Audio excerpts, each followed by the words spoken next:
Olá, meus amigos, muito bom dia a todos, sejam muito bem-vindos.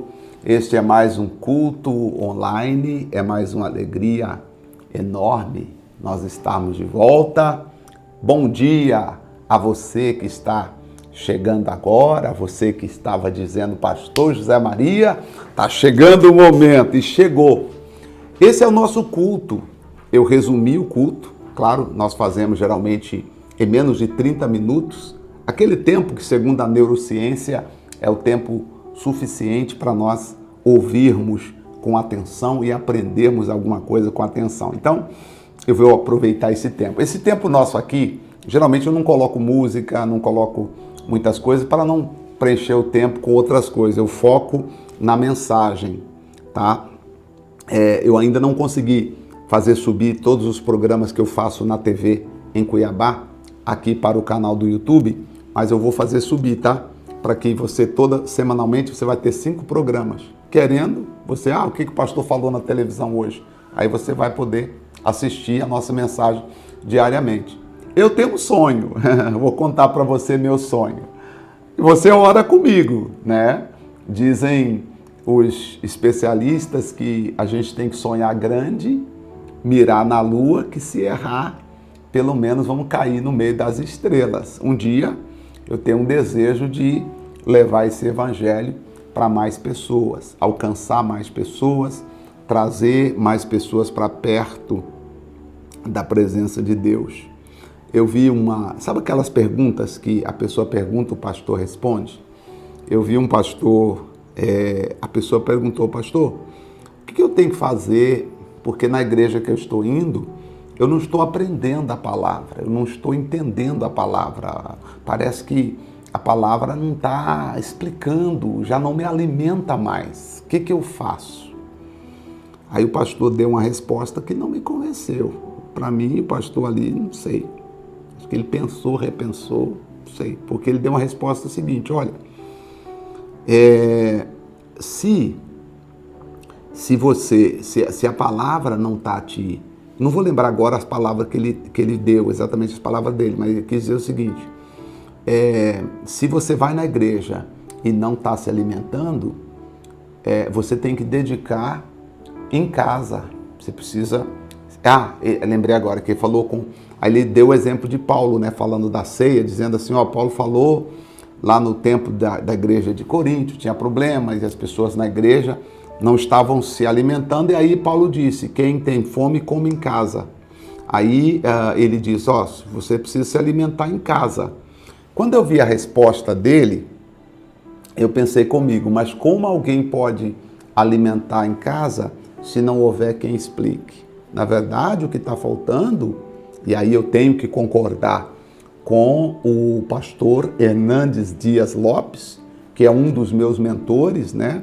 Pastor Hernandes Dias Lopes, não sei se você conhece, é da Igreja Presbiteriana de Pinheiros, pastor Hernandes Dias Lopes, que é um dos meus professores também. E aí eu tenho que concordar com ele, que às vezes os púlpitos de muitas igrejas está deixando a desejar. Muitas outras coisas ocuparam o espaço onde seria o espaço de ensinar. E os pastores estão dizendo para as pessoas, vão para casa, o problema é seu. Se vira em casa e aprende sozinho, lê a Bíblia em casa, ora sozinho. Aí me preocupa uma palavra de Jeremias que Deus diz assim, muitos estão curando as feridas do meu povo de forma leviana e dizendo paz, paz, quando não há paz. Dizendo vocês estão livres quando os inimigos estão perto. Então, me preocupou essa orientação que o pastor deu. Assim, me preocupou no sentido de eu, pastor José Maria, pensei comigo na hora, falei, nossa, daí está a razão, a necessidade. Eu, como pastor, eu quero estar nos meios, nas redes sociais, sei lá, no futuro, um dia que Deus permitir, tocar no coração de alguém aí, quem sabe num programa de televisão nacional, sei lá onde, que forma, não sei. Deus não é essa a pretensão, é apenas um sonho, Deus é que realiza os sonhos, só que nós temos consciência porque já vimos erros de outras pessoas, já aprendemos com os erros para não cometer os mesmos erros. Daí então, meus amigos, a necessidade de nós pregarmos a palavra, fazer desse nosso encontro um encontro de crescimento, que mesmo você na sua casa, quando você pegar o seu telefone, colocar no YouTube, ligar no seu televisor, sentar no seu sofá para assistir o programa, eu não quero que você sinta que o pastor está cá e você lá. Não, eu quero que você sinta como se nós estivéssemos na igreja. Eu quero que você sinta edificado. Não edificado porque você está aprendendo sozinho, edificado porque tem alguém trabalhando, ensinando a você. O eunuco disse para Filipe: como é que eu posso aprender se não há ninguém que me ensine? O apóstolo Paulo disse a Timóteo: exercita-te, esforça-te, porque você precisa ensinar a palavra em todo o tempo, em todos os momentos, Timóteo, você precisa ensinar. Então essa é a nossa missão, essa é a minha missão como pastor da Igreja Identidade de Cristo, como ministro de Deus, como pastor, que já fui também pastor de outra denominação que eu fui por quase 30 anos, 26 anos. Muitos de vocês me conhecem e alguns até perguntam: poxa, por que o pastor saiu, né? Um dia eu vou sentar com você, um dia eu vou fazer uma visita a você na sua casa, nós vamos tomar um café junto. Aí eu conto tudo para você. É claro, desde que eu possa poupar a sua vida espiritual de tanto sofrimento que nós passamos. Porque tem sofrimento que aí não vale a pena contar, a gente passa por cima.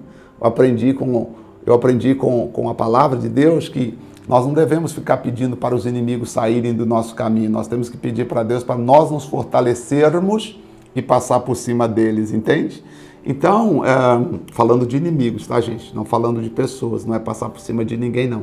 Mas é passar por cima dos nossos adversários, dos problemas, das adversidades, das dificuldades, enfim. Então, nós queremos um dia poder alcançar mais pessoas, estar trazendo essa mensagem para mais corações, tá bom? Olha só, nós estamos falando sobre salvação, ok? Salvação, muito bem. Sobre salvação, nós começamos falando de Efésios capítulo 2, versículo de número 8. Efésios 2:8, só para você lembrar, hoje é o terceiro domingo que eu estou falando sobre salvação. Diz aqui: pois pela graça sois salvos mediante a fé. Isso não vem de vós, é dom de Deus, não vem das obras, para que ninguém se glorie. Então, nós começamos falando disso aqui. A salvação é pela graça mediante a fé. Não vem das obras. Eu não sou salvo porque eu faço obra de caridade. Eu não sou salvo porque eu deixei de comer ou de beber algum tipo de alimento. Eu não sou salvo porque eu deixei de cortar cabelo, deixei de usar pintura. Você não é salvo porque deixou de usar calça comprida. Todas estas coisas são impostas por algumas igrejas como se fosse critério para a salvação. Mas, pastor, o nosso corpo não é templo do Espírito Santo? Sim, nosso corpo é templo do Espírito Santo. Então, só que o contexto de quando diz que o nosso corpo é templo do Espírito Santo, não está se referindo a usos e costumes. Nós chamamos essas coisas de pode usar calça comprida, pode usar pintura, pode usar maquiagem, pode depilar, pode usar perfume, pode pintar o cabelo. Nós chamamos tudo isso de usos e costumes. Então, os usos e costumes nada tem a ver com a sua salvação, correto? Porque então como é que o índio seria salvo? Se o índio pinta o rosto, faz as manchas no rosto e tal, não é? E aí, como é que o índio seria salvo então? Na verdade, como é que o indiano seria salvo? Como é que o africano seria salvo? Se ele marca o rosto ali, desenha, etc., o indiano, enfim, como é que ele seria salvo então? Né? Então, são usos e costumes, nada tem a ver com a salvação. Eu falei que quando se trata de alimento, a única restrição que o apóstolo Paulo, reunido com os apóstolos, passou para nós é o que está escrito em Atos, capítulo de número 15, no versículo 28. Cheguei a ler para vocês, porque tem igreja que coloca um monte de regras. E as pessoas ficam pensando que essas regras de usos e costumes são requisitos para serem salvos, mas não podem ser requisitos. Pastor, mas lá em Coríntios está escrito que a mulher não deve cortar o cabelo, porque o cabelo foi dado em lugar de véu.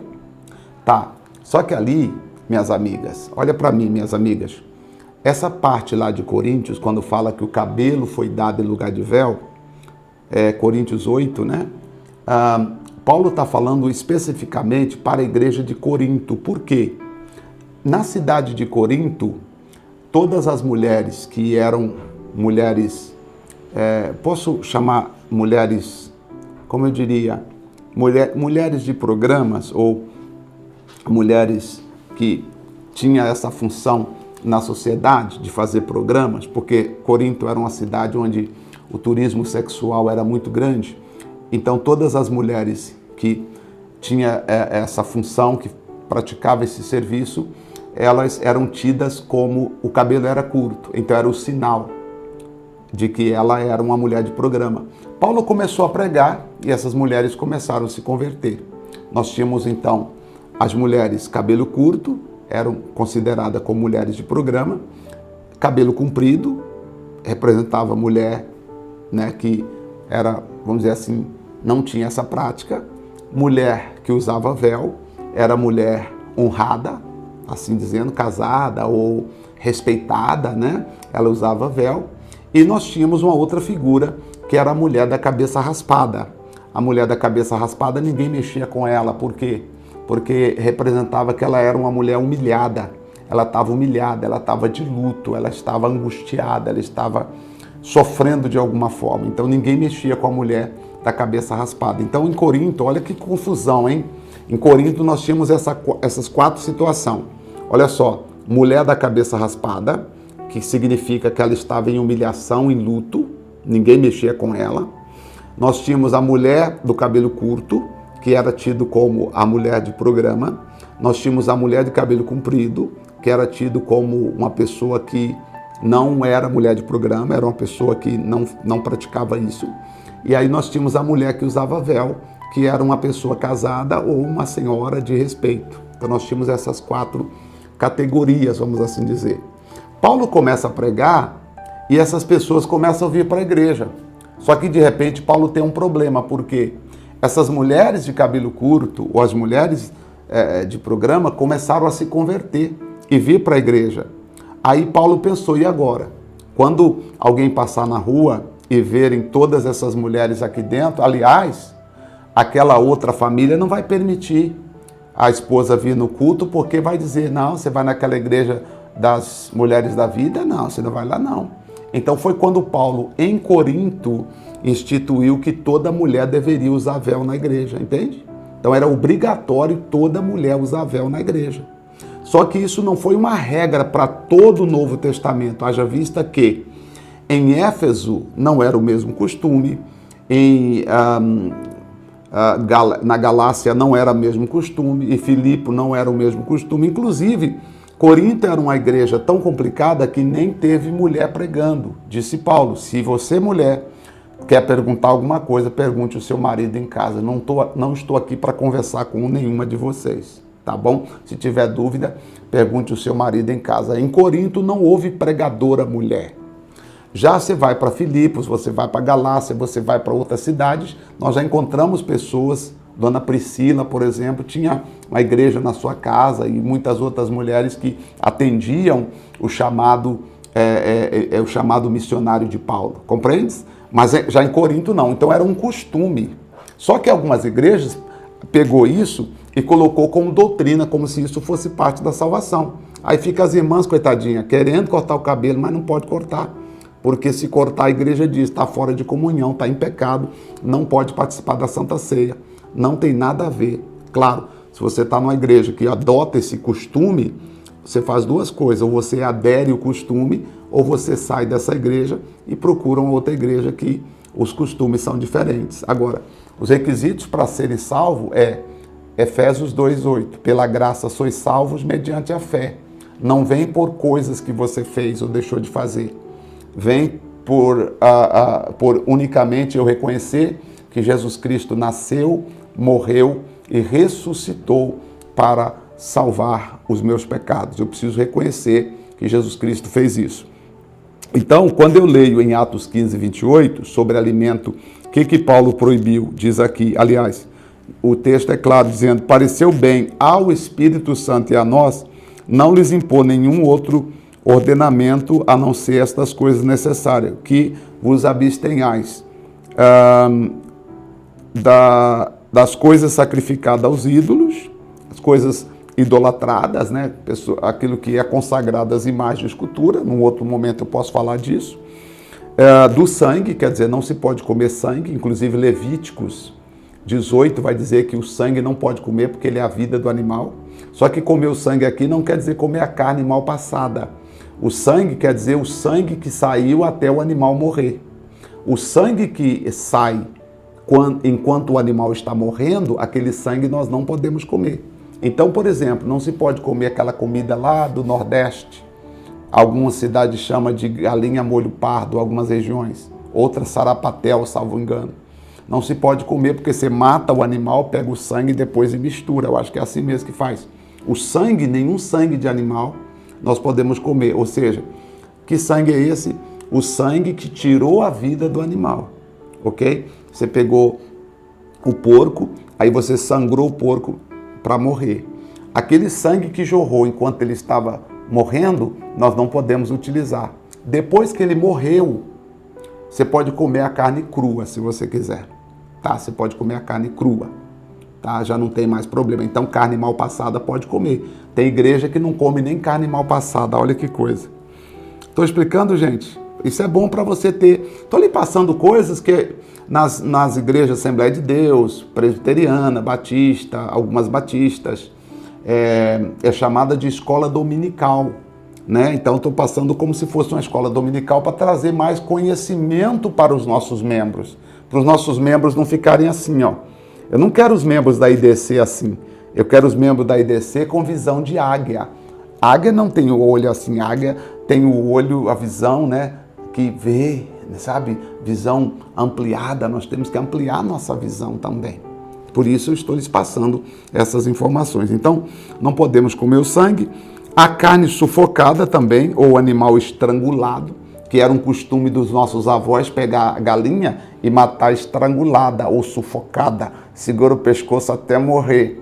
A Bíblia também diz que nós não podemos, porque o sangue que tirou a vida daquele animal ficou dentro. Então, quando matava o animal, tinha que sangrar o animal. Então, a carne sufocada também não podemos comer. E mandou também evitar a prostituição. São essas coisas que, segundo Paulo, nós devemos evitar. Aqui falou de comer coisas sacrificadas aos ídolos, que Paulo disse não por causa dos ídolos, mas por causa da consciência de algumas pessoas, né? Não que o ídolo seja alguma coisa, alguém fala assim, ó, isso aqui, pega uma água aqui, isso aqui foi santificado, foi consagrado ao Deus fulano de tal. Paulo está dizendo, Deus fulano de tal não é nada, porque toda a terra é do Senhor e toda a sua plenitude, é Deus que criou o alimento, disse Paulo. Que se eu consagrar eu posso comer. Porém, vai ter a consciência fraca de alguém que vai ver eu comendo e vai escandalizar o irmão. O irmão vai ficar triste. Entendeu? Então eu devo evitar entristecer o meu irmão por causa de algum tipo de comida. Tá? Muito bem. Pastor José Maria, outra pergunta agora. Se eu divorciar, eu posso casar de novo? Ué, claro que pode, ué. Claro que pode. A mesma lei que te declarou divorciado é a mesma lei que te declara habilitado para casar novamente. Se você preencher os requisitos do Código Civil, artigo 1500 e pouco, pode, com certeza, tem problema algum, você pode casar de novo. Ah, mas a igreja diz que não pode. Então, costume de algumas igrejas, né? Costume de algumas igrejas, né? Mas nem por isso a Bíblia não vai dizer que você não pode. Ah, mas está escrito lá que só a morte separa. Aí Jesus explicou que a carta de divórcio foi dada por causa da dureza do coração. Se há dureza de coração, meu amigo, não tem como conviver com uma pessoa dura de coração. Por isso Moisés concedeu a carta de divórcio, no caso de uma dureza do coração. O que é a dureza de coração, pastor? Falta de perdão, falta de caráter, sabe? Violência emocional, violência física. Você vai conviver com uma pessoa que está te agredindo? Como é que você vai conviver com uma pessoa que está te ameaçando, está botando em risco a sua integridade? Não tem como, né? Não tem como. Isso aí, Paulo está dizendo, Moisés chamou isso de dureza de coração. Jesus também falou da dureza de coração. Nesse caso, seria uma condição. Agora, eu diria assim, a pessoa, no meu entendimento teológico e também no entendimento de alguns professores nossos, você pode casar. Agora, o que você não pode é cometer o mesmo erro. Você cometeu o primeiro. Uma pessoa uma vez chegou para mim e falou assim: pastor Zé Maria, eu separei, sofri muito, meu marido era alcoólatra, etc e tal, já estou 3 anos separado, saiu o divórcio, graças a Deus.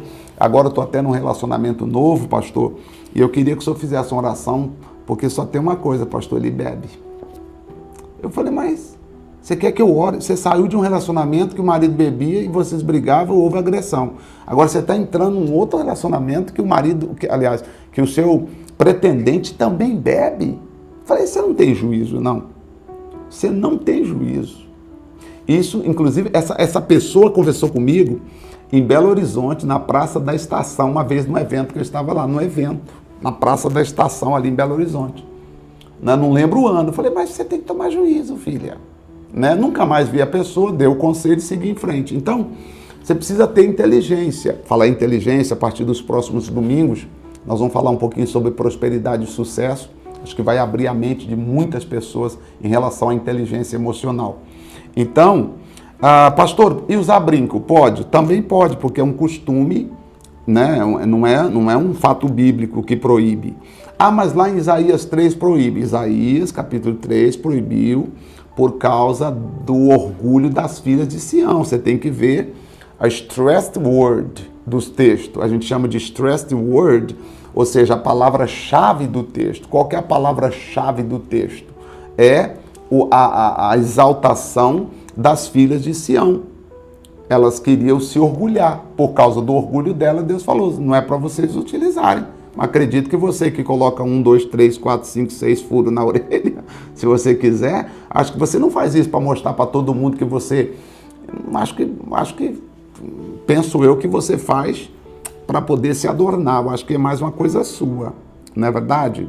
Porque até se você fizer para tentar agradar as pessoas, por isso que algumas atrizes, algumas pessoas, elas acabam estragando a vida, sabe por quê? Porque elas querem agradar a sociedade. Deixa eu falar, ninguém vai conseguir agradar a sociedade, gente. Ninguém vai conseguir agradar ninguém. Né? Se a sociedade disser, seu nariz é assim, você vai e mexe. Não, foi muito para lá, você traz para cá, daqui a pouco você está sem nariz. Porque aí quando você estiver sem nariz, sabe o que a sociedade vai fazer? Te abandona. Aí você morre depressivo ou você acaba, né? Entende o que eu quero dizer? Então, não faça nada para agradar as pessoas, você tem que fazer para agradar a Deus. Então, se você gosta de usar, botar um piercing aqui na orelha, furar, atravessar, enlarguecer, desde que você tenha consciência do que você está fazendo. Porque, de repente, você faz uma coisa que depois você vai ter que fazer uma cirurgia plástica para tentar recuperar. Então, por que não pensou antes? Tem que pensar. Paulo, em 1 Coríntios 6,12, Paulo disse assim, todas as coisas me são lícitas, mas nem todas me convêm. Então, acho que essa palavra define o que nós estamos falando. Todas as coisas nos é lícitas, mas nem tudo convém. Você precisa ver o que convém. Me perguntaram também, pastor, e tatuagem pode? O livro de Levíticos fala que é um tipo de tatuagem que não poderia. Agora, vamos dar uma olhadinha rápida aqui. Nossa, o tempo está acabando, gente. E eu preciso rapidinho falar com vocês aqui. Levíticos, capítulo 19, versículo 27. É isso mesmo? Levíticos 19, 27. Aqui muitos pastores já ouvi dizer que é um texto que fala de tatuagem e eles dizem que não pode, que é pecado fazer tatuagem. Agora vamos ler o texto junto. Diz assim, Levíticos 19, 28. Pelos mortos não fareis incisões no vosso corpo. Não fareis marca alguma sobre vós. Eu sou o Senhor. Qual é a stressed word aqui? Qual é a palavra-chave? Qual é a palavra forte aqui do versículo 28? Stressed word, qual é? Pelos mortos. Pelos mortos não fareis incisões. Pelos mortos não fareis marcas. Então eu digo que a única tatuagem que você não pode fazer é em homenagem aos mortos. Como assim, pastor? Eu vou ter que resumir, senão eu vou ficar aqui a manhã toda. Por exemplo, você não pode colocar no corpo algo que representa a morte. Uma caveira, um caixão, desenho de um cemitério. Não sei se uma velhinha com a foice na mão representa a morte. Então você não deveria fazer. Ixi, pastor Zé Maria, pronto, agora eu tenho uma caveira nas costas. Tá, mas você sabia? Não sabia. Então Deus não leva em conta o tempo da ignorância. Fique em paz. E agora, não fique em paz, você não sabia. Tá entendendo? O que mais? Pastor, eu posso em cima dessa caveira desenhar a foto da minha mãe? Só que a minha mãe já morreu. Pode? Pode. Aí você fala, mas a minha mãe não morreu, pastor? Sim, mas sua mãe representa a morte? Não. Sua mãe representa quem? Quem olhar para o desenho vai lembrar de quem? Vai lembrar de morte? Não. O que não pode é quando a pessoa olhar para o desenho e aquele desenho representar morte. Ou seja, moral da história, você precisa entender que tudo te é lícito, não tem uma regra, só que nem tudo te convém. Às vezes você tem um desenho bonito, só que aquele desenho tem um significado que talvez nem você sabe. Eu não tenho tatuagem, e eu acho que não teria coragem de fazer. Só se fosse Isaías 49, talvez. Mas não tenho coragem de fazer, não tenho coragem de fazer. Mas o conselho que eu dou é o seguinte, tudo te é lícito, mas nem tudo te convém. Eu acho que você entendendo isso é melhor. Porque assim, se eu disser para você que é pecado, e você chegar e falar, pastor, me mostra na Bíblia onde é pecado. Eu digo para você que é pecado. Eu falo assim, irmão, tatuagem é pecado e pronto, acabou. Se você fizer, você vai para o inferno. Aí você fala assim, beleza, pastor Zé Maria. Eu vi o senhor falar que o professor do senhor é Hernando Dias Lopes, que é o mentor. Quem mais? Augusto Nicodemos, quem mais? O outro aqui, vários outros aqui, que nós estudamos com ele, Luciano Subirá e muitos outros, Lamartine Pocella e outros que nós acompanhamos, alguns são professores, que a gente estuda a literatura deles, os que eles escrevem, etc. Você vai chegar para ele e vai perguntar, vem cá, isso aqui me explica. Ele vai dizer, não. Quem te falou assim? Vou falar o pastor Zé Maria. Vai dizer, não, o pastor Zé Maria equivocou. Tá errado, não é isso aí não. Tá? Aí você vai olhar para mim e falar, aí pastor, o senhor mentiu para nós. Então eu vou trabalhar com vocês em cima do que é a teologia bíblica. Agora, se uma igreja tem um costume mais forte que a outra, se uma igreja tem um costume mais rígido que a outra, aí eu não posso entrar no costume das igrejas. Eu vou ficar em cima da teologia bíblica, correto? E em cima da palavra de Paulo. Tudo me é lícito, mas nem tudo me convém. Tem coisa que a Bíblia não diz que é pecado. Por exemplo, a Bíblia não diz que é pecado escutar música secular. Não está escrito na Bíblia que eu não posso escutar música secular. Não está escrito. Então eu tenho que ter bom senso. Eu tenho que ter bom senso. Essa música me convém?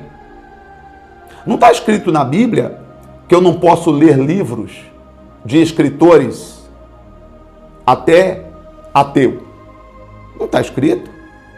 Não está escrito na Bíblia que eu não possa ter professores ateus ou ler livros de escritores ateus. Eu posso entrar numa livraria, Saraiva, qualquer uma livraria aí, né? Ou Amazon, e posso comprar o livro que eu quiser. Agora, tudo me é lícito, só que nem tudo me convém. É isso que você tem que entender. Na vida cristã hoje, cuidado para você não ser oprimido por alguns pastores, que nós os chamamos de abuso de autoridade espiritual. Eles impõem um jugo em cima de você. Eles dizem coisas que dizendo, você não pode fazer isso. Tem pastor que para o membro casar tem que pedir autorização para ele. Tem pastor que para o membro viajar nas férias da família, tem que pedir autorização para o pastor. Para o membro mudar de emprego, comprar uma casa. Para o membro comprar um carro, tem que pedir para o pastor. Poxa, irmão, peraí. Não é bem assim, né? A nossa parte é orientar as pessoas. Então Paulo está dizendo assim, todas as coisas me são lícitas, mas nem todas elas me convêm. Eu fico com essa palavra de Paulo e você também? Então vamos orar? Ou se você entendeu, pastor, mas fiquei com dúvida ainda. Manda para mim depois no WhatsApp que eu te respondo. Pode mandar no 11 943916702. Pode mandar que eu te respondo. vamos conversando, tá certo? Respeito o ponto de vista de outras pessoas, respeito o ponto de vista de outras igrejas. Não estou aqui para polemizar, prefiro ser professor, prefiro ser pastor, prefiro ser instrutor, prefiro ser ajudador do que polemizar as coisas, tá bom? Então vamos seguir em cima do que é a palavra de Deus. Pai, obrigado, meu Senhor, pela vida de cada pessoa, pelos membros que nós temos ao redor aí do Brasil, pessoas em cidades distantes e pessoas que dizem, oh Deus, obrigado, porque todos os dias, todos os domingos eu assisto, compartilho, aprendo aqui com o pastor José Maria e esse momento é o meu culto, é o alimento que me sustenta. Pai, eu sei que a casa dessa pessoa é um lugar de adoração, a vida dela é uma vida de adoração a Ti, então eu agradeço. Obrigado pela vida dela. Hoje, Senhor, eu consagro também o copo com água, abençoando esse copo com água, para que toda pessoa que beber hoje desta água, como nós consagramos todos os domingos, seja mais uma vez abençoada e consagrada em nome do Pai, do Filho e do Espírito Santo para a glória de Deus. Amém e amém. Graças a Deus. Vamos beber um pouquinho da água aqui.